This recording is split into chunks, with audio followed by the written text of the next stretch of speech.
Dahil sa dami ng pagkakautang ni Udeng sa pamilya ng kanyang amo, ay napilitan din siyang manilbihan din sa magarang bahay ang dalawa niyang anak na sina Morgan Suruan, 16 na taong gulang, at Merlito Suruan, 15 taong gulang. Hindi na rin muna kasi siya makapagtrabaho pa dahil sa nangyaring aksidente kung saan namatay naman ang asawa niyang si Lando. Walang bayad ang paninilbihan ng magkapatid sa pamilya ng mga Suarez dahil nga sa dami ng kanilang pagkakautang. Labag man para kay Udeng sapagkat alam niya ang madilim na sikreto ng mga Suarez. Subalit wala siyang magawa. Ito lang ang naisip niyang paraan para makabawi. Bago magtungo ang magkapatid sa magarang bahay, ay pinayuhan sila ni Udeng na huwag susuway sa mga amo. Huwag pupunta o papasok sa silid ni Inang Hudeng. Kahit na anong mangyari at ang pinakahuli ay huwag na huwag lalabas ng kwarto kapag hating gabi na. Dahil sa mga payong yon ay kinutuban kagad ang magkapatid kaya nagdalawang isip pa sila noong una. Mabuti na lang ay napakiusapan pa sila ni Udeng na sumunod hanggang sa gumaling lang siya at makabalik sa pagtatrabaho. Pagdating pa lang nila Morgan at Merlito sa tapat ng Magara, subalit halatang may kalumaan ng bahay, ay kakaiba na kagad ang kanilang pakiramdam.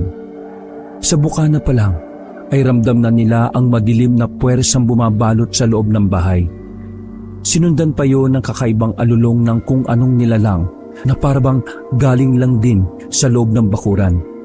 Dahilan upang mas lalong kilabutan si Merlito. Kuya, natatakot talaga ako. Huwag na tayong tumuloy. Umuwi na tayo kay nanay. Nagtago ang binatilyo sa likuran ng kanyang kuya habang nakahawak sa damit nito at pasimpleng sumisilip-silip pa sa magarang bahay. Ano ka ba, Mer? Nandito na tayo eh. Isang tabi mo muna yung takot mo. Nandito naman ako eh. Hindi kita iiwan. Kaya huwag ka mag-alala, tol. At saka, hindi ka ba naawa kay nanay? Kapag hindi natin to tinuloy, hindi makakapagbayad si nanay ng mga utang niya. Kaya, pagtsagaan na natin to. Hindi ka ba natatakot, kuya? Tumanaw si Morgan sa magarang bahay bago lingunin ulit at kausapin ang nakababatang kapatid. Oo, natatakot rin ako pero naisip ko lang, may mangyayari ba kung matatakot lang tayo? Isipin mo na lang, tol, para to kay nanay.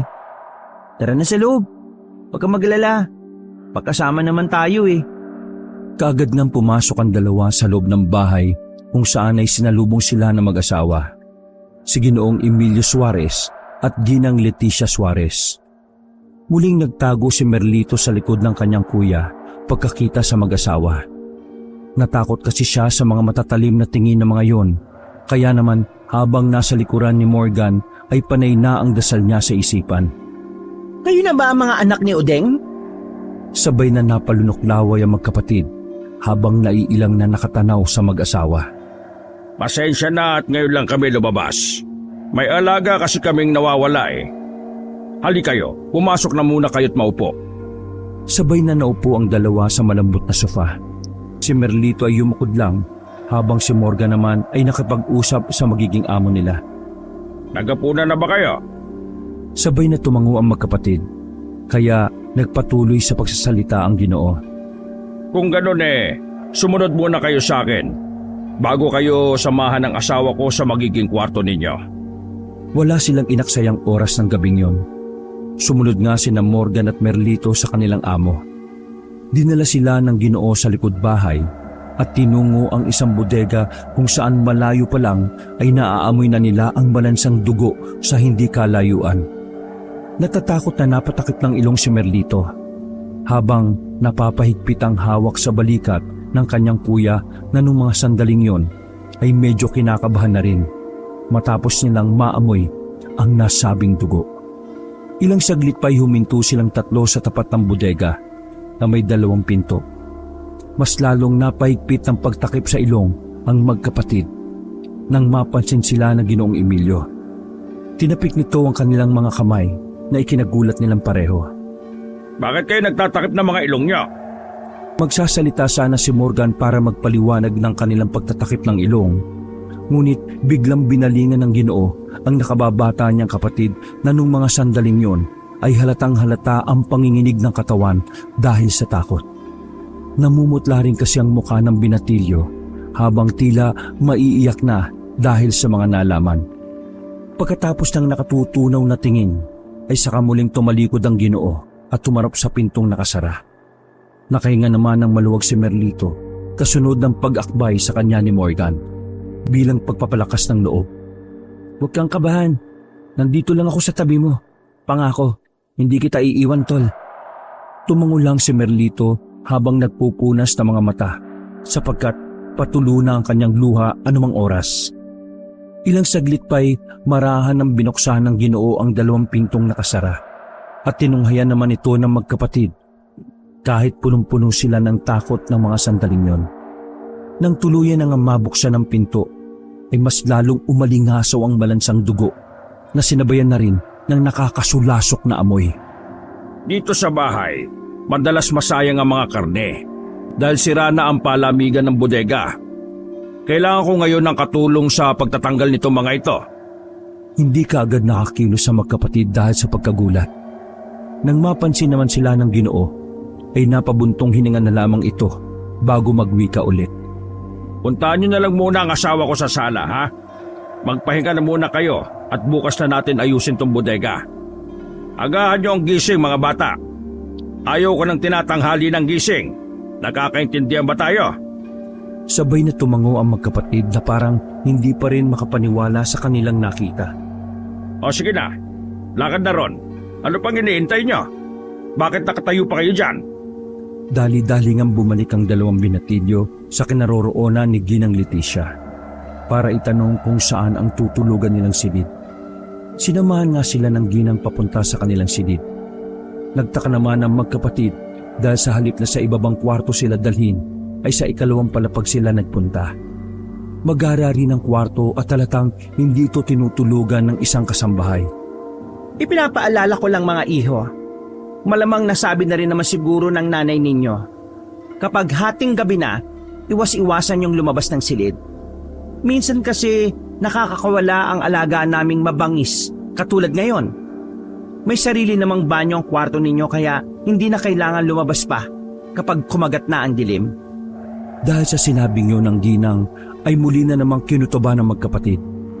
Pakiramdam nila ng mga sandaling yun ay may kung anong misteryong tinatago ang pamilya ng Suarez.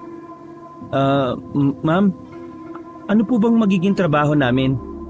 Kung ano lang ang ipag-uutos sa inyo. Bukod doon, wala na kayong ibang gagawin. Hindi nyo rin kailangan maging mausisa at maging matanong para hindi tayo magkaproblema. Pagkatapos sabihin niyo ng Ginang ay umalis na kagad ito. Napakibit balikat na lamang si Morgan habang nakatingin sa nakababatang kapatid niya na nung mga oras na yon ay abala sa pagmamasid sa buong kwarto.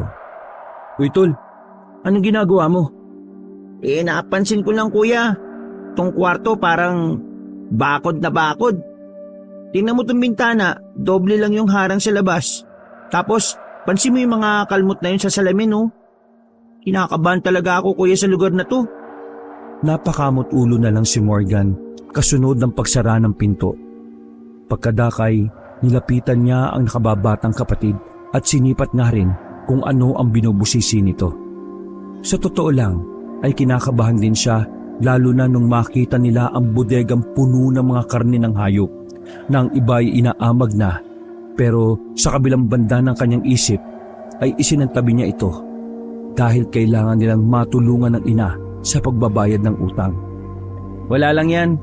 Di ba nga sabi nila Sir Emilio, may sakit yung mismong may-ari nitong bahay. Yung inang Hodea. Kaya siguro ganito ang bahay nila. Tapos may alaga pa sila. Ano kaya yung alaga nila no? Basta, hindi talaga maganda ako tugko kuya.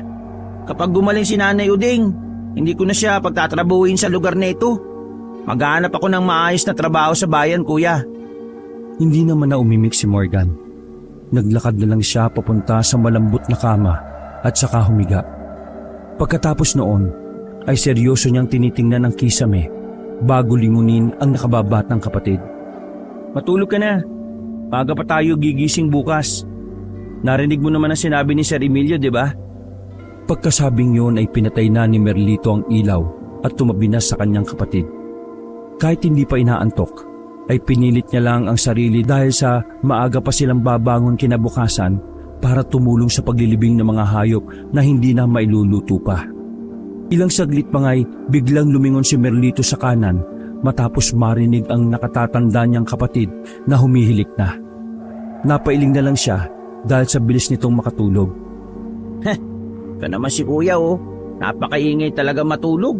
Ang lakas sumilit. Tumalikod siya kay Morgan at nagtakip ng tenga gamit ang unan. Pagkalaon ay pumikit na siya at nagbilang ng tupa sa kanyang isipan. Subalit hindi pa rin siya talaga makatulog kaya naman maraas na lang siyang bumangon sa kama at dumungaw sa bintanang naka-grills ng doble. Mula sa salaming bintana ay tinanaw niya ang madilim na kapaligiran sa labas ng magarang bahay. Habang nakatanaw sa labas ay nakaramdam siya ng kakaibang takot sapagkat hindi siya nasanay sa ganoon katahimik na lugar na tanging ingay lang ng kuliglig ang naririnig.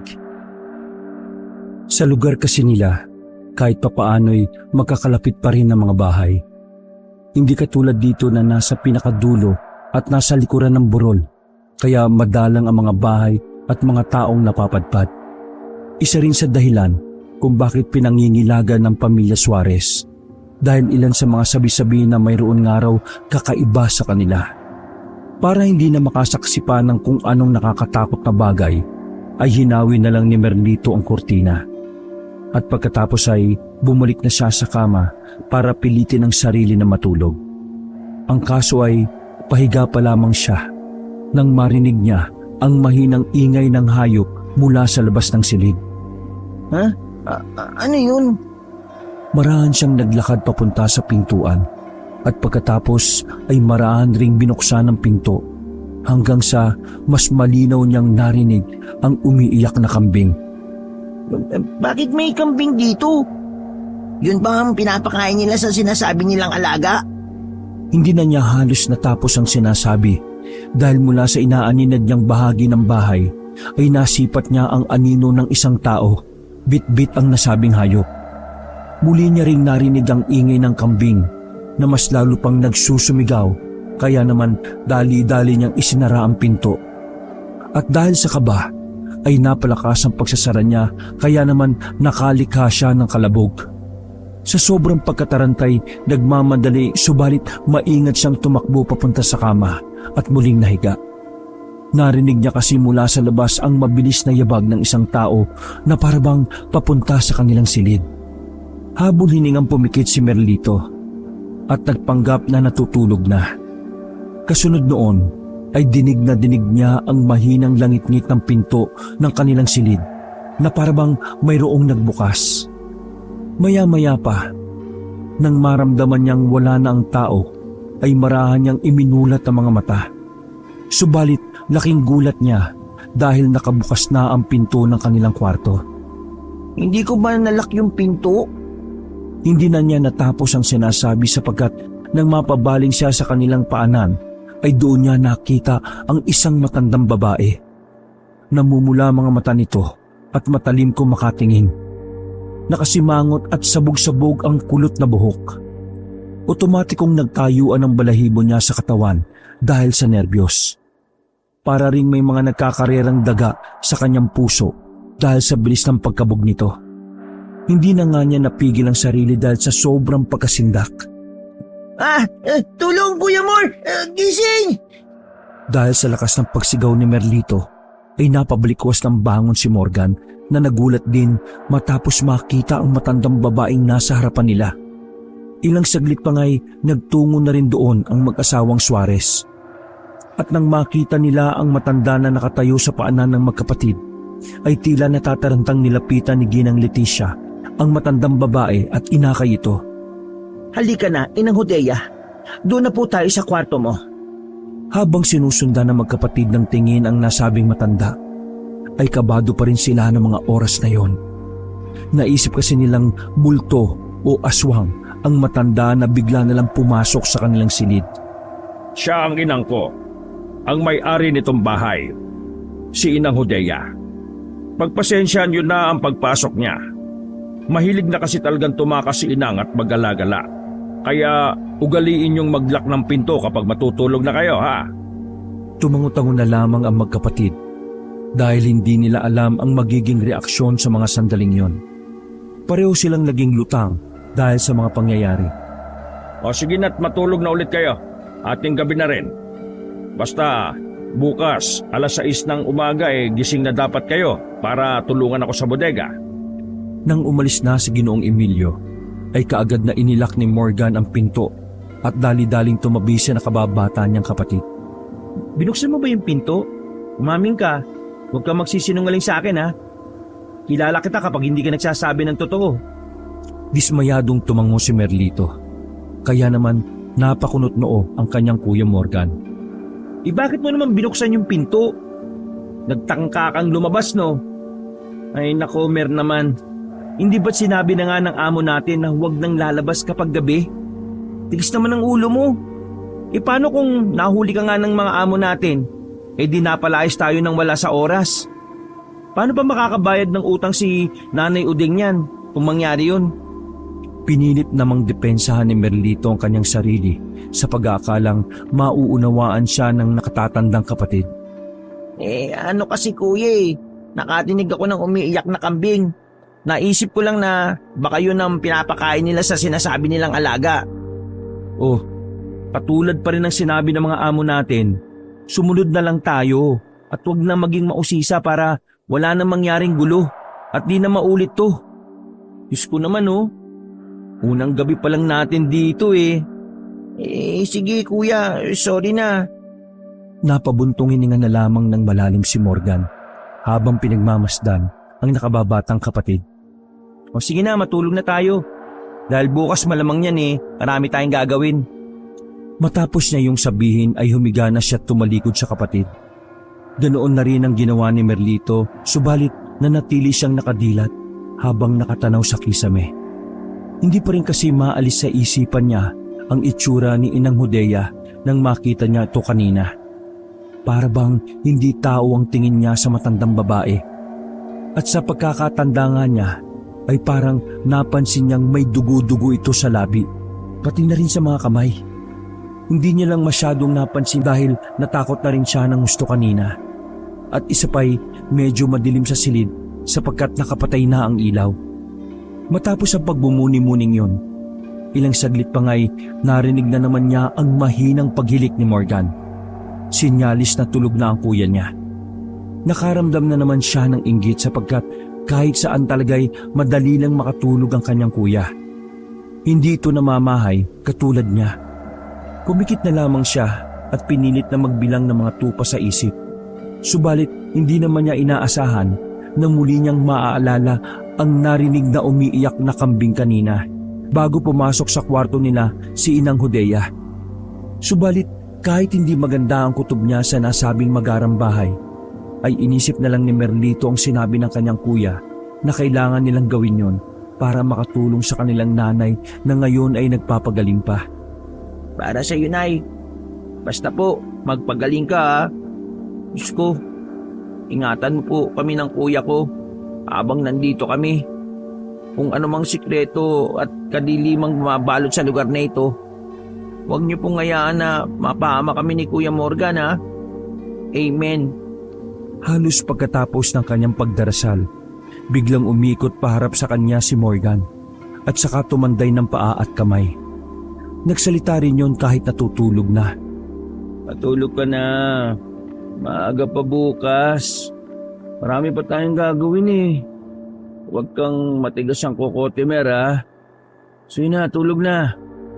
Napailing at napangiti naman ng tipid si Merlito habang pinagmamasdan ng nakatatanda niyang kapatid na humihilik ng mahina matapos magsalita ng tulog. Pagkalaon ay ipinikit na rin nga niya ang kanyang mga mata at sa kanyang isipan ay muli siyang nagpasalamat sa Panginoon bago tuluyang matulog ng napakahimbing. Eksakto alas 6 ng umaga ay bumaba na ang dalawa at inanyayahan sila ng mag-asawa na kumain ng almusal bago gawin ang dapat nilang gawin. Nahihiyaman ay kasabay nilang kumain sina Ginoong Emilio at Ginang Leticia. Hindi kasi sila nakatanggi sapagkat yun daw ang patakaran sa bahay na yun. Ang nanay nyo, palagi kaming kasabay kumain nun kapag nandito kami. Gusto kasi namin na magkakasabay ang lahat sa pagkain. Nagkatinginan ng magkapatid dahil sa mga sinabing yun ng Ginang. Sa kabilang banda naman ng isip ni Merlito ay para bang iba ang pakiramdam niya. Para bang may napapansin siyang kakaiba o mali na hindi niya rin matukoy kung ano. Bakit po hindi natin kasabay si Inang Hodea? At saka po, ano po ba yung alaga nyo na nakakawala? Nasaan na po yun? Hindi na halos na ituloy ng binatilyo ang huling salita sapagkat narinig niya kung paanong ibagsak ni Ginoong Emilio ang kutsarang hawak. Para bang nagalit ito sa kanyang katanungan. Dahil doon ay pasimpleng sinamaan ni Morgan ng tingin ang nakababatang kapatid na napayuko na lamang at napasubo ng kinakain nito. Hindi naman na umimik si Ginoong Emilio. Nagpatuloy lang ito sa pagkain hanggang sa magsalita na nga ang Ginang. Anong sinabi ko sa inyo kagabi na isa sa dapat nyong tandaan? Ano ang ipinagbabawal ko sa bahay na ito? Nagkatinginan ulit ang magkapatid at parabang naiilang sila kung ano ang sasabihin kaya naman biglang tumanim ang tingin ng Ginang. Kasunod noon, bigla nitong kinalabog ng malakas ang mesa. Dahilan para kabahan ang dalawang binatilyo. Hindi ba't sinabi ko ng bawal ang mausisa? Bawal ang puro tanong sa bahay na ito? Napalunok laway ang magkapatid dahil sa biglang pagtaas ng boses ng amo nilang babae. Sagot! Nahintatakotang tumayo ang dalawa na tila nawala na ng gana ng mga sandaling yon. At dahil sa takot na baka may kung anong gawin sa kanila o di kaya'y maparusahan, kaya naman naglakas loob na lang silang Morgan na magsalita. Ma'am Leticia, pasensya na po kayo sa kapatid ko. Hindi na po mauulit. Naputol na sa pagsasalita si Morgan dahil biglang sumingit si Ginoong Emilio sa usapan. Tama na yan, Leticia. Saka siya bumaling sa magkapatid. Kumain na kayo. Mauna na ako sa bodega, ha? Sumunod na lang kayo ron. Matapos uminom ng tubig ay kaagad tumayo ang Ginoo at naglakad palabas sa dining area. Naiwan naman na naiilang ang magkapatid matapos ang nangyari. Hindi nila alam ang ikikilos na mga oras na yon. Sige na, ituloy nyo na ang pagkain ninyo. Pasensya na kayo kanina. Kumain na kayo at pagkatapos niyan sundan nyo na si Emilio sa bodega para madispatcha na ang mga karneng inaamag. Nagmadali ang magkapatid sa pagkain at nang ililigpit na nila ang mga pinagkainan ay pinigilan sila ng Ginang. Ako nang bahala dyan. Sige na, pumunta na kayo sa bodega. Nakangiti man ang babae sa kanila ay ramdam naman ng magkapatid ang alab na nagngangalit nitong mga mata. Kaya naman hindi na sila nagdalawang isip na umalis sa dining area. At habang naglalakad papunta sa bodega ay pinagalitan na naman ni Morgan ang kanyang kapatid dahil sa mga sinabi't tinanong nito kanina. Isang gabi pa lang tayo, Mer. Nakakadalaw ka na kaagad. Umayos ka naman, tol. Hindi na ako natutuwa sa'yo, ha? Hindi na umimik pa si Merlito. Tahimik na lang nitong sinusundan sa paglalakad ang nakatatandang kapatid. Hanggang sa marating nila ang bodega. Nang araw na yon ay naubos ang kanilang oras sa pag-aayos sa nasabing lugar. Marami-rami rin kasi silang inalis na karneng inaamag. Dinala ni na Ginoong Emilio at Morgan ang nasabing karne sa kabilang bahagi ng burol na nasa unahan ng magarang bahay at doon sinunog. Naiwan naman sa bodega si Merlito para maglinis bago ayusin ang palamigan ng mga karne. Gusto niya mang sumama kanina dahil natatakot siyang maiwan mag-isa. Kaya lang ay wala naman siyang nagawa sapagkat iniwan siya ng kanilang amo para mas mapabilis ang kanilang trabaho. Habang naglilinis ay nakaramdam siya ng uhaw. Kaya naman saglit na tumigil ang binatilyo. Naglakad siya pabalik sa loob ng magarang bahay para magpunta sa kusina at kumuha ng maiinom. Dahil sa pagiging observant, ay napansin ni Merlito na pare-pareho ng doble ang grills ng mga bintana sa buong bahay. Dahil sa niluma na ito ng panahon, kaya mabilis niyang napansin ang mga binago sa lugar, katulad ng malalaking kandado at saraduhan. Dati bang kulungan tong lugar na ito? Saka ano kaya yung alaga nila? At nasan kaya si Ma'am Leticia, pati na si Inang Hudea? Napapahimas baba pa siya habang sinasabi ang mga yon. Dahil pasimple na rin siyang naglilibot-libot at nag-iba siya ng daan papunta sa kusina. Nang malapit na siya sa pinto kapasok sa kusina, ay hindi sinasadyang nadaanan niya ang isang hagdanan na pababa. Basement? Sa bagay, mayaman naman sila kaya malamang meron talagang mga sikretong kwarto. Napaharap siya sa likuran pa itaas. Kaya doon niya napansin ng tanaw ang hagdan papunta sa kanilang kwarto. Dahil doon ay kaagad niyang naalala ang nakitang anino kagabi na may daladalang kambing. Bigla tuloy napaisip ang binata matapos niyang mapagtanto ang ilang bagay. Hindi pa man siya natatapos sa pagninilay-nilay ay bigla na siyang nakarinig ng kalansingan ng kadena mula sa paibabang hagdan. Napatras ang binatilyo dahil sa takot, subalit sa kabilang banda ng kanyang utak ay naroon ang kuryosidad na malaman kung saan o kanino nanggagaling ang tunog ng kadena. Nagpalinga-linga siya sa paligid bago muling humarap sa ibabang hagdanan. Nang hahakbang na siya, ay muli namang sumagi sa isip niya ang mga sinabi ni Morgan kanina.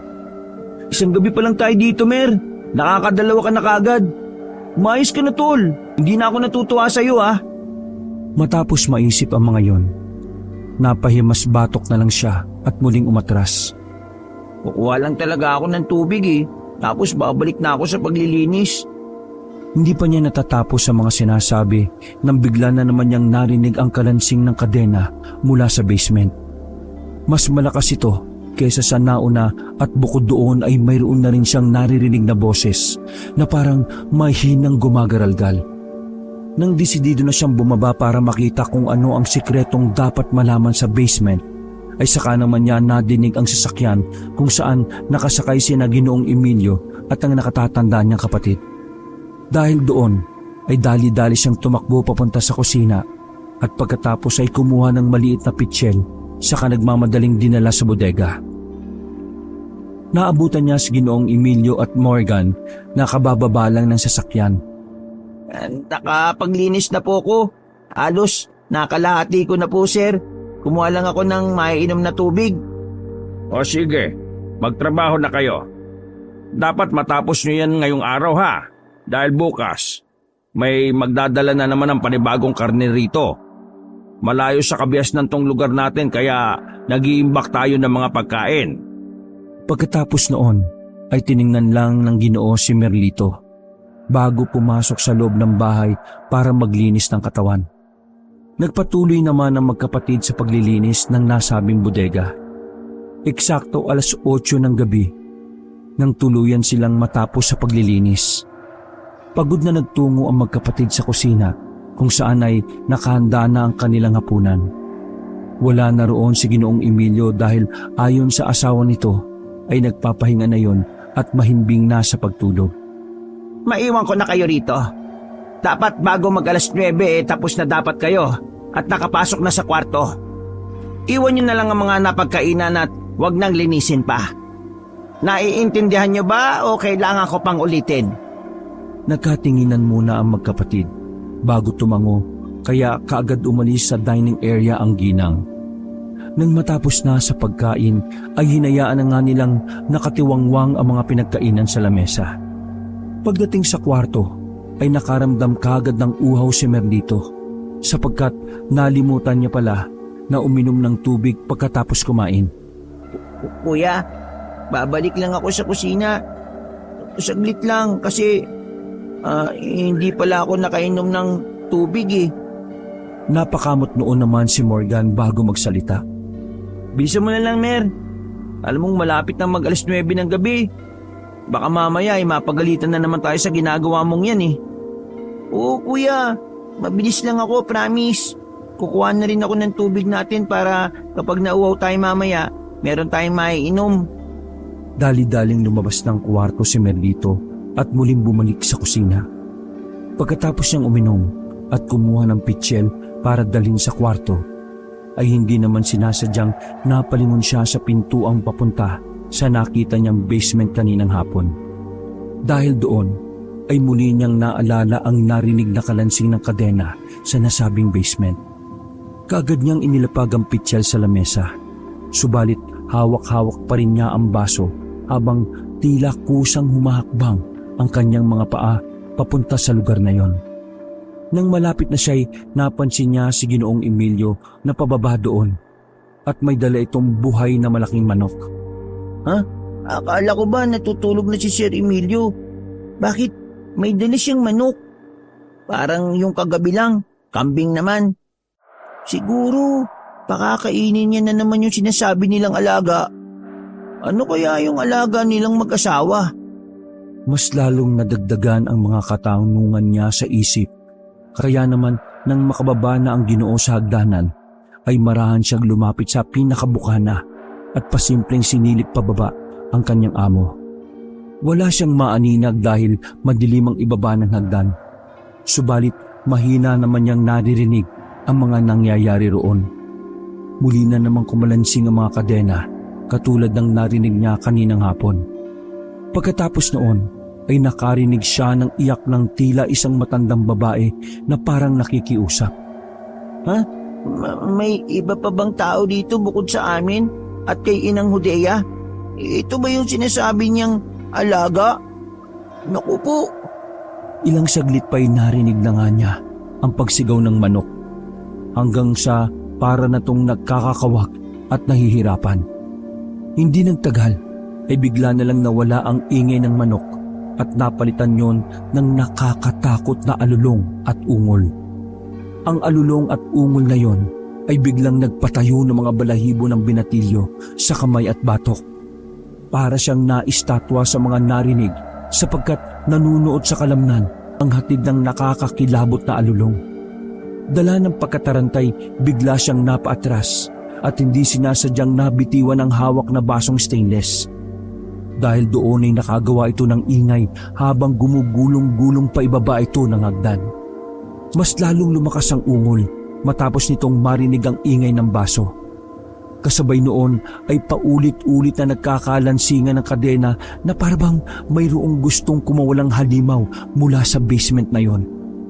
Puno ng takot na tumakbo si Merlito pabalik sa kanilang kwarto. At nang makapasok na siya'y nilak niya ang pinto at hindi niya ipinahalata kay Morgan na mayroon siyang nasaksihan. Oh, natagalan ka yata. Eksaktong 9:00 na oh. Teka, nasan na yung tubig? Sabi mo kanina magdadala ka, di ba? Hindi kaagad nakaimik si Merlito dahil kinokontrol pa nito ang paghinga. Hiningal kasi siya ng gusto dahil sa pagtakbo at takot. Hinihingal ka ba? May ginawa ka na naman ba, Mer? Wala kuya. Pasensya na ha. Nalimutan ko yung tubig eh. Wala nang umimik sa kanila pagkatapos noon. Nagtungo na kagad si Morgan sa banyo para maghilamos ng katawan. Si Merlito naman ay takot na takot pa rin hanggang sa mga oras na yon dahil sa kanyang mga narinig kanina. Sigurado siya sa sarili na hindi normal na nilalang ang nadinig niyang mga alulong kanina. Alimaw yung narinig ko ron. Sigurado kung hindi yung tao. Yun pala yung sinasabi nilang alaga. Natigilan siya matapos mapagtanto ang mga pangyayari. Sa kanya naisip ang kambing kagabi, pati ang manok na dala ng kanilang amo. Pinapakain nila ng hayop yung halimaw sa basement. Kailangan na talaga namin umalis ni Kuya Morgan sa lugar niya ito. Muling nanuot sa kalamnan ng binatilyo ang napakatinding takot na para siyang nilalamon ng buong buo. Napayakap siya sa sarili habang nanginginig ang katawan. Hindi niya kasi lubos maisip ang maaaring kahinatnan nila ng magkapatid dahil sa mga nalaman niya. Naisip niya rin sa mga oras na yun na dahil sa nahulog niyang baso ay baka puntiryahin na siya ng Ginoo o di kaya ang kuya niyang si Morgan. Subalit, sa kabilang banda ng isipan ng binatilyo ay labis siyang nagtataka kung bakit hinayaan pa rin siya ni Nanay Udeng na magtrabaho rito kung may ganitong klase ng sikreto ang pamilya ng Suarez. Ibig sabihin, alam ni nanay yung tungkol dito? Kaya niya pala kami ilang beses na pinaalalahanan. Hindi na natapos ng binata ang kanyang mga pinagmumuni-munihan dahil lumabas na ng banyo si Morgan. O tol, magilamos ka na rin. Sasabihin na sana ni Merlito sa kuya niya ang mga nasaksihan, kaya lang para bang umurong ang dila niya ng mga sandaling yon. Wala sa sarili siyang pumasok sa banyo at doon nagpatuloy ng pagmumuni-muni tungkol sa mga nangyari. Paglabas niya ay humihilik na si Morgan na halatang nahihimbing na sa pagtulog. Paghiga niya sa kama ay hindi pa rin maalis sa isipan niya ang mga nakakatakot na alulong at ungol kanina. Pinilit niya namang matulog ng mga oras na yon, kaya lang ay hindi na talaga siya madalaw-dalaw ng antok kahit anong gawin niya. Anong klaseng nila lang kaya yung alaga nila na naroon sa basement? Dahil sa mga naiisip na yon, ay nagdesisyon ng binatilyo na lumabas ng silid. Naisip niya kasing bigla na kaya siguro ayaw silang palabasin tuwing hating gabi ay dahil sa nilalang na nasa basement. Doon niya rin napagtanto na kaya pala doble-doble ang mga grill sa mga bintana at maraming kandado ang mga pinto sa buong bahay ay dahil sa mayroong tinatagong kung ano ang mga Suarez. Nang nasa labas na siya, ay marahan niyang isinara ang pinto at maingat na naglakad papunta sa hagdan. Sumilip-silip muna siya sa ibaba at nang makasigurong walang tao, ay dahan-dahan siyang naglakad paibaba ng hagdan. Dali-dali niyang tinungo ang kusina at nang nasa harap na siya ng pintuan na papunta sa basement, ay nag-alangan pa siya. Bigla na lang kasi siyang kinilabutan matapos maalala ang mga narinig na alulong kanina. Ano ba itong ginagawa mo, Merlito? Parang nung isang gabi lang, takot na takot ka tapos ngayon, nandito ka sa labas. Mas lalo ka mapapahamak sa ginagawa mo eh. Huminga muna siya ng malalim sa kamuling kinausap ang sarili. Bahala na. Basta kailangan ko lang makita kung ano nga ba yung alaga nila para matahimik na rin ako. Maingat at marahan niyang tinahak ang basement. Nang nasa bukana na siya'y nagpalinga-linga pa siya sa paligid bago marahang naglakad pa ibaba ng hagdanan. Dahil sa madilim ay humawak siya sa gilid habang kinakapa ng mga paa ang binababaan. Nang malapit na siya sa dulo ay muli niyang narinig ang kalansingan ng kadena na parabang natunugan siya ng nilalang na naroon. Pagkuwan ay natigilan ng binata matapos makarinig ng mahina at garalgal na tinig ng isang babae. Emilio, anak. Ikaw na ba yan? Pakawalan mo na ako, nak. Utang na loob. Huwag mo na akong ikulong dito. Ayaw ko na rito. Pakiusap naman, anak. Nang marinig ng binatilyo ang boses ng isang matandang babae, dali-dali siyang nagpunta sa pinto at sapilitan itong binuksan. Nang magtagumpay siya na mabuksan ito'y doon na nga tumambad sa kanyang paningin si Inang Judea na nakakadena ang mga paa at kamay pati na rin ang leeg. Ang matandang ginang na nagpunta sa kwarto nila ni Morgan noong unang gabi nila sa magarang bahay na yon ay nasa harapan niya ngayon. Tila hirap na hirap ito dahil sa pagkakapiit sa lugar na yon at nakakadena pa. Inang Judea, bakit po kayo nakakadena at nakakulong dito? Hindi makapaniwala ang binata sa kanyang nakita. Kaya sa halip na takot ang maramdaman niya ng mga sandaling yon, ay bigla siyang naawa sa kalagayan ng matandang babae. Tulungan mo ko, Toto. Tinalit ikinulong ako dito ni Emilio dahil ayaw niya akong alagaan. Matanda na ako't mahina kaya naman wala na akong pakinabang sa kanila. Nung isang gabi nakatakas ako at nagpunta sa kwarto ninyo para humingi ng tulong. Kaso naunahan nila ako. Tulungan mo naman ako. Pinahihirapan niya ako at pinapakain ng mga buhay na hayop dahil hayop na lang din ang tingin niya sa akin. Pakiusap, Toto. Tulungan mo naman akong makakawala rito. Totoo po ba yung sinasabi ninyo? Yung bodega nila sa likod ng bahay, hindi yung totoong karne ng hayop. Tao yon na pinatay nilang mag-asawa. Yun ang pinapakain nila kaya gusto nilang magkakasabay ang lahat sa hapagkainan. Kaya dapat tumakas na tayo rito bago pa mahuli ang lahat. Nagulat ng gusto ang binata sa kanyang mga narinig.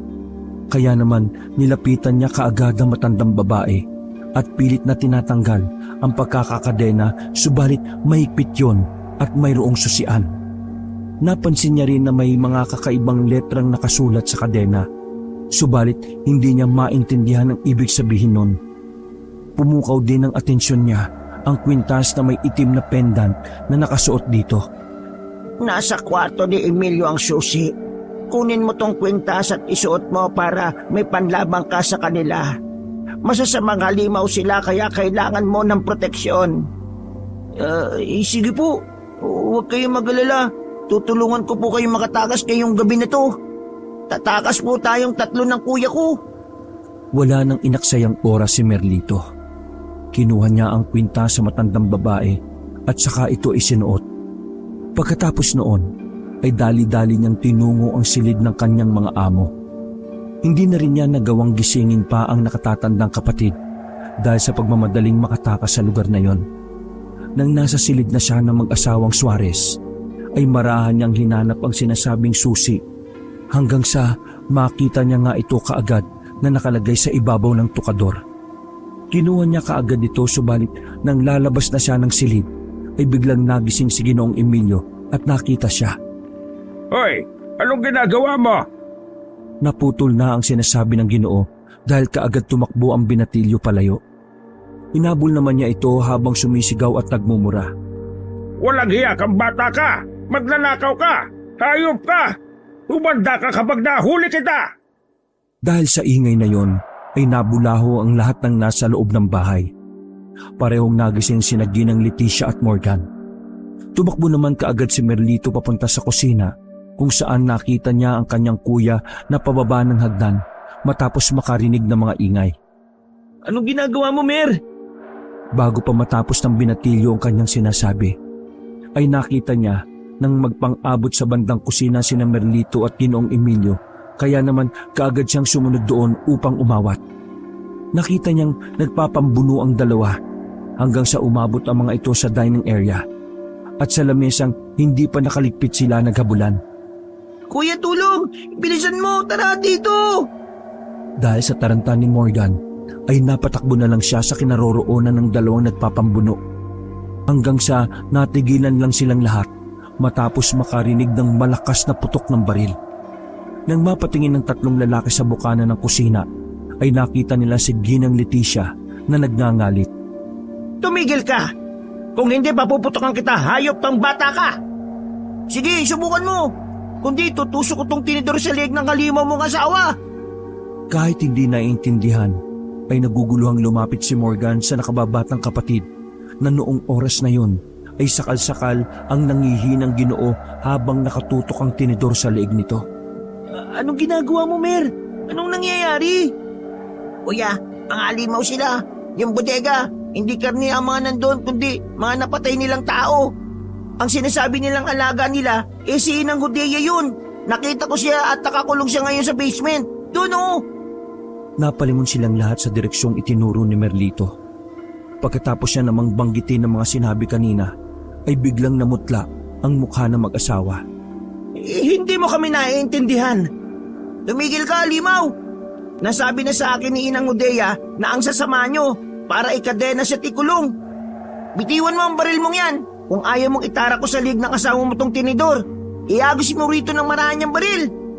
Dahil sa takot, ginawa nga ng Ginang ang sinabi ni Merlito. Kinuha naman ni Morgan ang nasabing baril. Akin na yan, kuya! Nang inabot ni Morgan ang baril sa nakababatang kapatid, ay kaagad namang itinulak ni Merlito palayo si Ginoong Emilio at saka itinutok sa mag-asawa ang nasabing baril. Kuya, kunin mo to. Pumunta ka sa basement. Pakawalan mo si Inang Hudeya. Huwag ka mag-alala sa akin. Dahil hindi ako magagalaw ng mga halimaw na ito dahil pinasuot sa akin ni Inang Hudeya itong pendant na panlaban sa kanila. Nang ihagis ni Merlito kay Morgan ang nasabing susi, ay dali-daling umalis ang kanyang kuya at nagtungo sa nasabing basement. Pagkatapos noon ay sa kanya hinarap ang mag-asawa habang patuloy pa rin na nakatutok sa mga ito ang baril. Nang mga sandaling yon, kahit punong-puno ng pangamba, ay determinado na ang binatilyo na makakatakas na sila sa lugar na yon.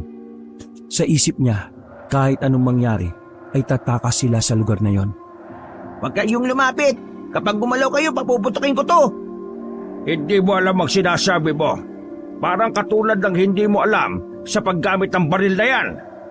Hindi natapos ng Ginoo ang kanyang sinasabi dahil biglang pumutok ang baril at tinamaan siya sa balikat. Napasigaw naman ng ginang habang inaakay ang kanyang asawa na nung mga oras na yon ay napahandusay. Hindi mo alam ang ginagawa mo. Ipapahamak mo tayong lahat. Ikaw ang papatay sa ating lahat. Wala kang kaalam-alam sa mga nangyayari. Hindi ka dapat nagpapauto sa kanya. Natigilan na sa pagsasalita si Ginang Leticia sapagkat mula sa basement ay nakarinig sila ng malakas na hiyaw galing kay Morgan. Dahil doon ay napatakbo si Merlito sa pintuan kung saan tanaw ang daan papunta sa basement. Mula sa bukana ng hagdanan paibaba ay kitang-kita ng dalawa niyang mata ang nakatatanda niyang kapatid na duguan at nag-aagaw buhay habang mabagal na tumatakbo palapit sa kanya. Merlito, tulong! Bago pa natapos ng binata ang kanyang sinasabi, ay humandusay na ito sa sahig, kasunod ng pagtalsik ng mga dugo galing sa tila nagkabutas-butas niyang katawan. Hindi alam ni Merlito ang magiging reaksyon matapos yung makita. Para siyang pinagsakluban ng langit matapos masaksihan ang pagkamatay ng nakatatanda niyang kapatid. At mula sa likuran ng nakahandusay na katawan ni Morgan, ay unti-unti niyang nasilayan ang isang matandang babae na naliligo sa dugo. Nanlilisik ang mga mata na tila nagbabaga. Ang mga buhok nitong kulot-kulot ay parabang may buhay na kumakaway-kaway. Matutulis din ang tenga nito na kasing tulis ng mga pangil at kukong mahahaba. Tinapakan nito ang kaawa-awang bangkay ni Morgan at pagkatapos ay ngumiti ito ng abot tenga. Maraming salamat, Toto, dahil makakatikim na naman ako ng sariwang dugo at laman ng tao. Pagkatapos niyang sabihin yun, ay bigla nitong tinusok ng mahahabang kuko ang nakahandusay na bangkay ni Morgan. Natulala naman si Merlito sa kanyang nakita. Hindi niya kasi alam ang magiging reaksyon ng mga sandaling yun. Para siyang naging lutang sa mga pangyayari sapagkat hindi niya inaasahan yun. Tama nga si Ginang Leticia. Nalinlang siya ni Inang Hodea. Nang higiti ng matandang aswang ang kuko niya, ay sumirit na naman ang napakaraming dugo at may naiwan pang ilang laman sa kanyang kuko na siya naman niyang dinila-dilaan. Mabuti na lang talaga at nakita mo ako sa basement. Dahil kung hindi, siguradong mahihirapan na akong makatakas pa sa walang hiya kong anak, pati ng asawa niyang kinulong ako at pinipigilang kumain ang tao. Napayak na lang ang binata habang pinakikinggan ang sinasabi ng matandang aswang. Bilang ganti sa ginawa mong pagtulong sa akin, gagawin kong mabilis ang kamatayan mo. Hindi katulad dito sa kapatid mong pinahirapan ko kanina ng husto matapos niya akong mapakawalan. Pagkatapos yung sabihin ng matandang aswang, ay biglang sumeryoso ang pagmumukha nito. Ang matatalim niyang mga tingin ay mas lalo pang nanlisik. Ang mga buhok niyang tila sumasayaw-sayaw ay parang tumigas na katulad ng isang patalim. Pagkalaon ay dumila siya at saka ngumiti ng makahulugan. Hindi na naigalaw pa ni Merlito ang kanyang katawan dahil sa sobrang pagkabigla sa mga pangyayari.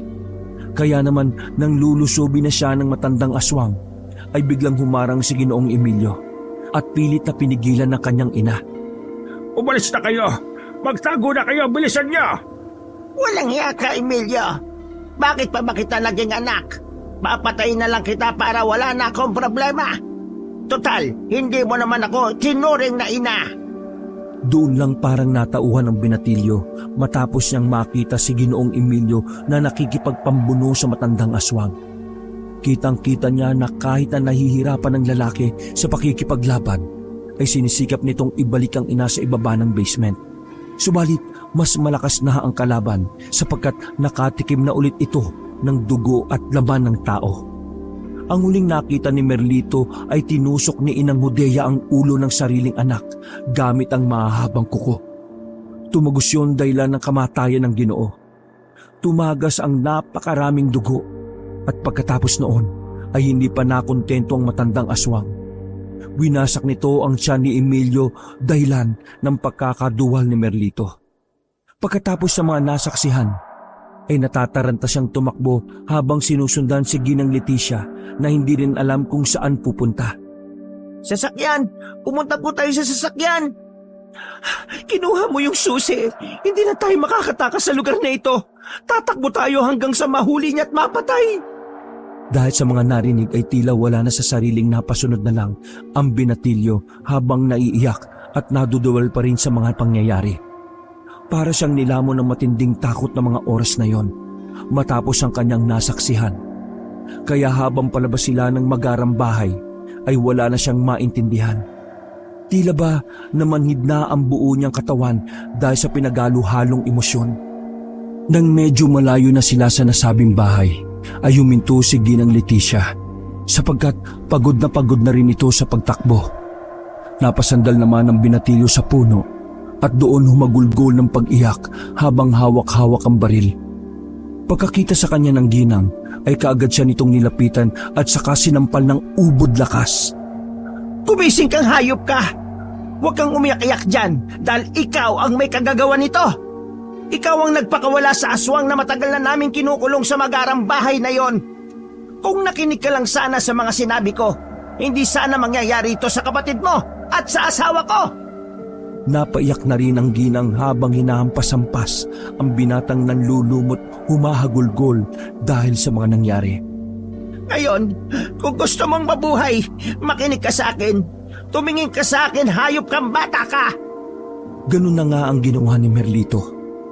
Pilit niyang pinunasan ng mga luhang ayaw tumigil at tumango-tango sa ginang kahit ang totoo ay hindi na niya talaga maintindihan ng mga nangyayari. Ano pong gagawin natin? Pakiusap. Ano po ba dapat nating gawin? Huminga muna ng malalim si Ginang Leticia at pagkatapos ay muli niyang nilapitan ng binatilyo saka hinawakan sa magkabilang balikat bago magsalita. Ikaw lang ang may gagawin at hindi ako. Tumakbo ka lang ng tumakbo hanggang sa makalagpas ka sa burol. Doon, meron ng mga kabahayan na pwede mong hingan ng tulong para makauwi ka sa inyo. Wala kang ibang sasabihin tungkol sa nangyari dito dahil una sa lahat, walang tutulong at maniniwala sa iyo. Paano po kayo? Tumigil ka sa kakayak mo! Kanina matapang ka, hindi ba? Kailangan mo yan ngayon. Gamitin mo yung baril. Tumakbo ka at huwag kang lilingon dito kahit na anong mangyari. Huwag mo na akong alalahanin. Pagod na akong tumakbo. Pareho lang tayong mamamatay kapag sumabay pa ako sa iyo. Bago pa matapos ng ginang ang kanyang sinasabi, ay nakarinig na sila ng malakas na alulong mula sa hindi kalayuan. Sabay silang napatingin sa pinanggagalingan ng ingay. Ma'am Leticia, umalis na po tayo rito. Parang awa yun na. Huwag na kayo magpaiwan. Bilisan mo, tumakbo ka na. Madali kang tarantado ka.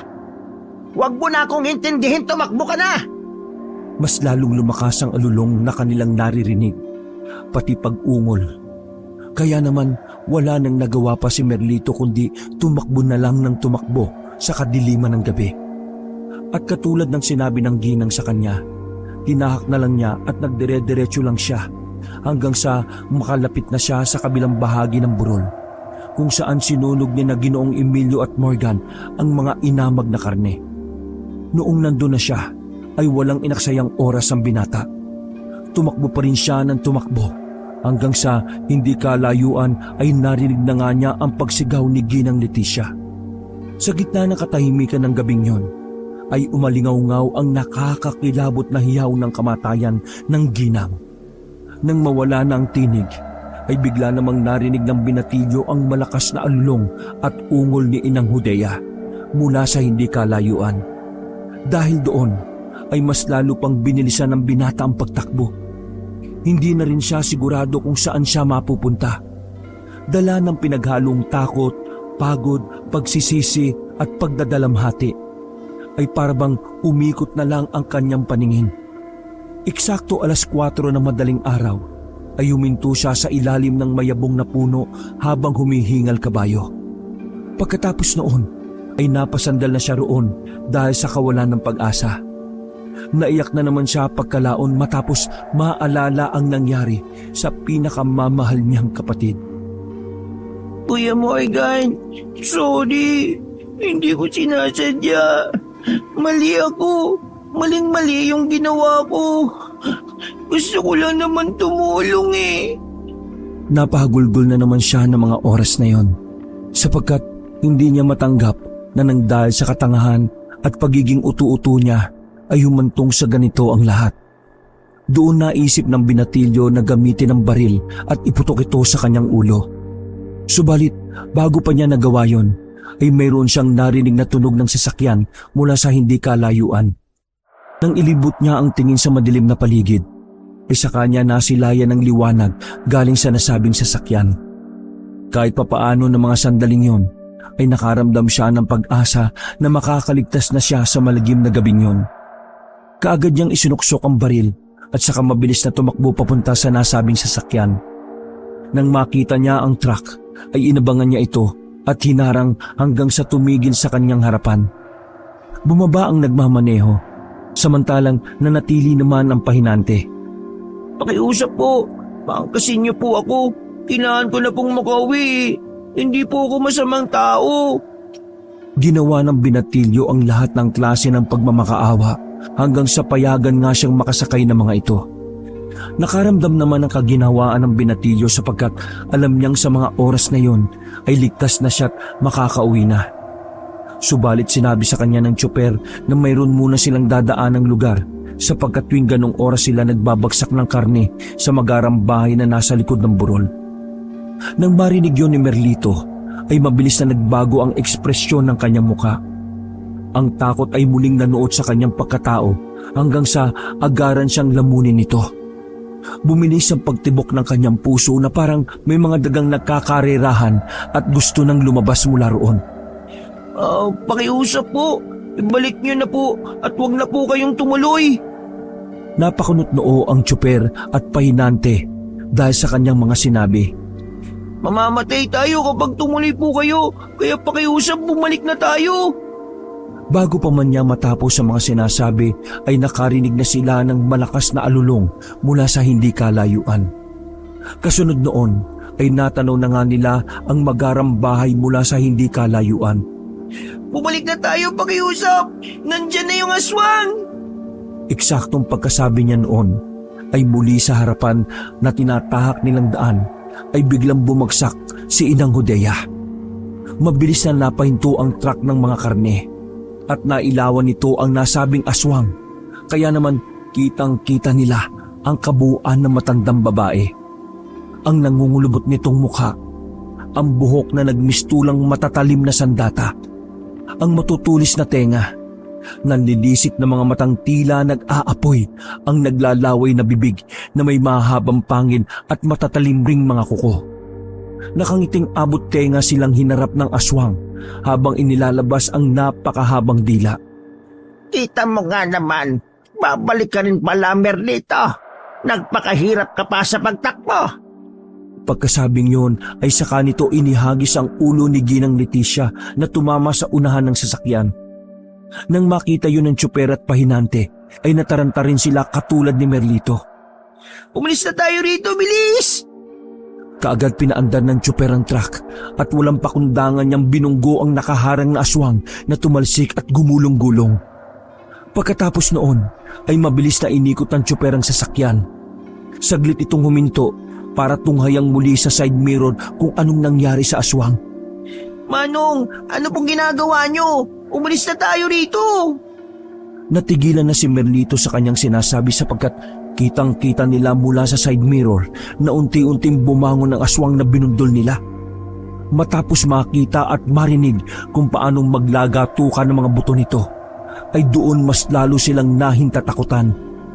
Kaagad pinaharurot ng driver ang minamaneho niyang truck habang si Merlito at ang pahinante naman ay nakaantabay sa side mirror. Hindi pa man sila nakakalayo ay narinig na nilang mayroong kumalubog sa itaas ng truck na kanilang sinasakyan. Dahil doon ay kinuha na ni Merlito ang hawak na baril. At kahit hindi siya pamilyar sa paggamit noon ay wala naman na siyang ibang pagpipilian. Ang pahinante naman ng sasakyan ay kumuha ng tubo na nasa gilid ng kanyang inuupuan upang maging handa sa mga mangyayari. Ilang saglit pa'y nakatunghay lang sila sa bubungan ng truck habang kabadong nagmamaneho ang tsuper. Subalit hindi nila inaasahan ang mga sumunod na pangyayari dahil biglang sumulpot si Inang Hudea sa bintana ng tsuper at saka nito inilabas ang napakahabang dila. Dahil sa pagkabigla at takot ay nataranta ang nagmamaneho at nawalan siya ng balanse sa pagmamaneho. Dumaus-us ang truck na sinasakyan nila at pagkatapos noon ay hindi na natandaan pa ni Merlito ang mga sumunod na nangyari. Nagising na lang siya na nasa ospital na. Ilang araw nang tuluyang bumuti ang kanyang pakiramdam ay doon na nga nalaman ng binatilyo na siya lang ang nabuhay sa aksidenteng nangyaring yon. Pagkalipas pa ng ilang linggo ay tuluyan na nga siyang nakalabas ng ospital at nakauwi sa kanilang bahay. Doon ay sinabi niya sa kanyang ina ang totoong nangyari kaya labis na nanlumo si Udeng. Kung sinabi niyo na lang sa amin nung una pa lang na may ganong sitwasyon sa mag-arang bahay na yun, edi sana hindi nauwi sa ganito ang lahat. Parang nagsisisi rin si Merlito sa mga sinabi niya sa kanyang ina.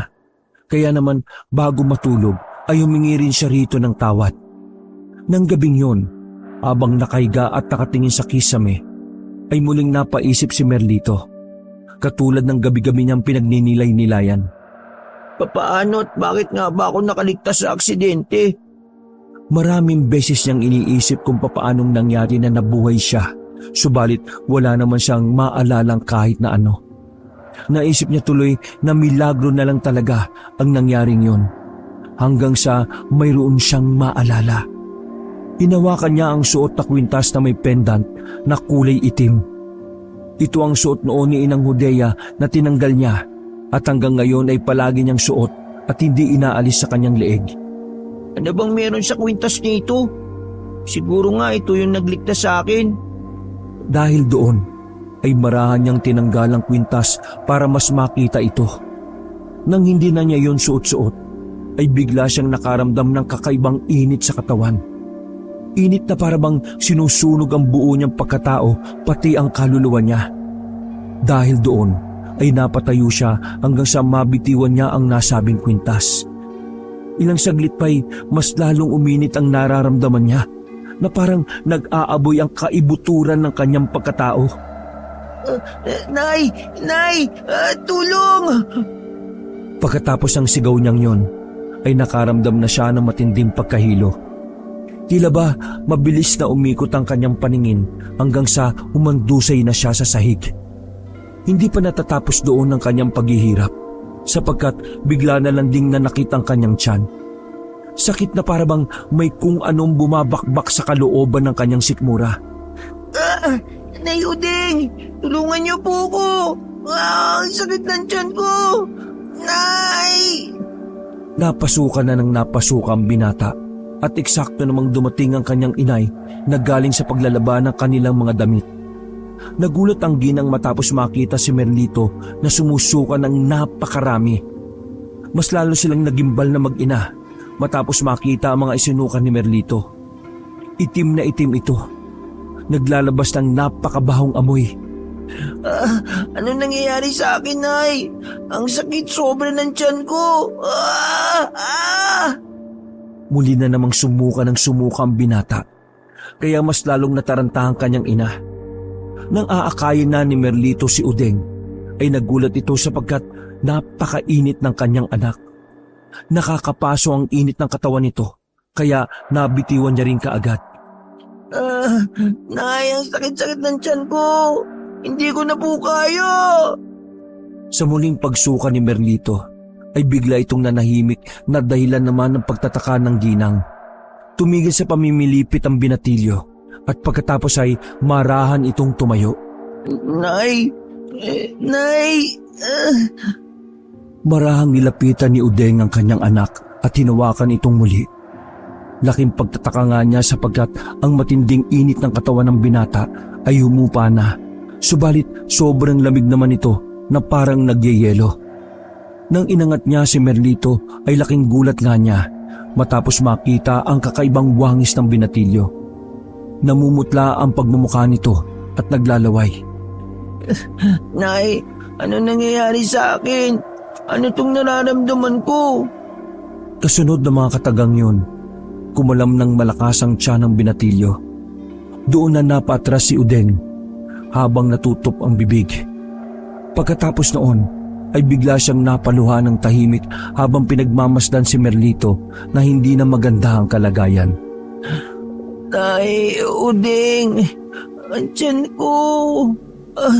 Nagugutom ako. Gutom na ako, Nay. Muling kumalam ang sikmura ng binatilyo hanggang sa sunod-sunod na yun at palakas na ng palakas. Habang pinagmamasdan ni Udeng ang anak na unti-unting nagbabago ang anyo, ay napaluha na lamang siya. Doon niya lang din kasi naintindihan na kaya nakaligtas ang binatilyo sa malagim na aksidente ay dahil sa naging aswang na rin ito. At kilala na niya kung sino ang gumawa nito kay Merlito. Umiiyak na niyakap ni Udeng ang anak at pagkatapos noon ay walang pakundangang sinunggaban ni Merlito ang kanyang ina. Kinagat ni Merlito ang nanay niya sa liig at mula roon ay tumagas ang napakaraming dugo. Tiniis naman ng babae ang sakit na nararamdaman para lang maibsan ang matinding gutom na nararamdaman ng kanyang anak. Subalit hindi pa nakontento si Merlito ng mga oras na yon. Mas diniinan pa niya ang pagkagat sa liig ng kanyang ina hanggang sa mas bumaon pa ang kanyang mga ngipin dito. Pagkatapos noon ay walang pakundangan niyang hinigit ang pagkakakagat. Natangay ang malaking piraso ng laman at balat sa liig ng kanyang ina hanggang sa humandusay ito sa sahig habang nangingisay-ngisay. Nagugutom ako. Gusto ko ng sariwang dugo at laman ng tao. Natutuwa niyang pinagmasdan ang naghihingalong si Udeng at pagkatapos ay sa kanya ito itinihaya. Naglaway na naman siya matapos makita ang dugong tumatagas sa liig ng kaawa-awa niyang ina.